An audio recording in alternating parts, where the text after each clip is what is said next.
ओम शांति। आज हम एक ऐसे विषय पर चर्चा करेंगे जो हर नए और पुराने आत्माओं के मन में अक्सर आता है कि साकार मुरली और अव्यक्त मुरलियां क्या होती हैं और उसमें क्या अंतर है।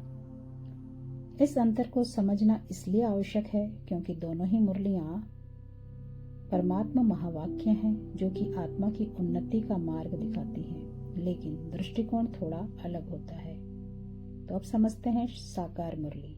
साकार मुरली वह है जो शिव बाबा ने ब्रह्मा बाबा के शारीरिक माध्यम से यानी ब्रह्मा बाबा के तन द्वारा 1936-37 से यानी 1936-37 से 1969 तक बोली थी, जब तक वो अपने साकार तन में रहे। इन मुरलियों में बाबा ने हमें सबसे पहले आत्मा की पहचान दी, यह सिखाया कि हम यह शरीर नहीं बल्कि अमर आत्मा हैं। यह मुरलियां ज्ञान का आधार हैं। आत्मा और परमात्मा का संबंध, कर्मों का फल, 84 का चक्र, कल्प वृक्ष और राज्यों की विधियां इन मुरलियों के द्वारा सिखाई गई थी।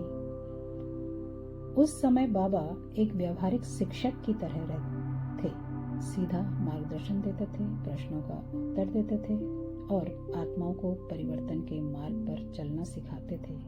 आप समझते हैं अव्यक्त मुरलियां क्या होती हैं। 18 जनवरी 1969 यानी 18 जनवरी 1969 में ब्रह्मा बाबा ने अपना साकार तन त्याग दिया, यानी वह अव्यक्त हो गए।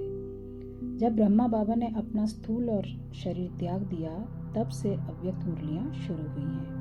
अब बाबा अव्यक्त रूप में ब्रह्मा बाबा के साथ अर्थात बाप दादा गुलजार दादी के तन के माध्यम से मुरली सुनाने लगे। अव्यक्त मुरलियों में दृष्टिकोण और गहराई और अधिक हो गई। अब आत्मा को फरिश्ता बनने की तैयारी कराई जाती है, कर्मातीत स्थिति की अनुभूति कराई जाती है। इन मुरलियों में अंतर्मुखी स्थिति, संकल्पों की शक्ति और सेवा में निर्मल बुद्धि बनाए रखने की प्रेरणा मिलती है। तो मुख्य अंतर ये हैं, जैसे साकार मुरली में शिव बाबा ब्रह्मा बाबा के स्थूल शरीर से बोलते थे। अव्यक्त मुरली में शिव बाबा ब्रह्मा बाबा के सूक्ष्म रूप से गुलजार दादी के माध्यम से बोलते हैं। साकार मुरलियां आत्मा को आधार देती हैं, तुम कौन हो, कहाँ से आए हो, क्या करना है। और अव्यक्त मुरली आत्मा को ऊंचाइयों पर ले जाती है। अब तुम फरिश्ता बनो, देह अभिमान से मुक्त बनो, सेवा में शक्तिशाली बनो। दोनों ही मुरलियां परमात्मा के ऐसे महावाक्य हैं जो अमृत समान हैं। एक ने हमें चलना सिखाया, दूसरी ने हमें उड़ना सिखाया।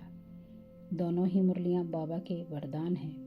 एक बचपन का आधार है, दूसरा आत्मा के परिपक्व बनने का माध्यम है।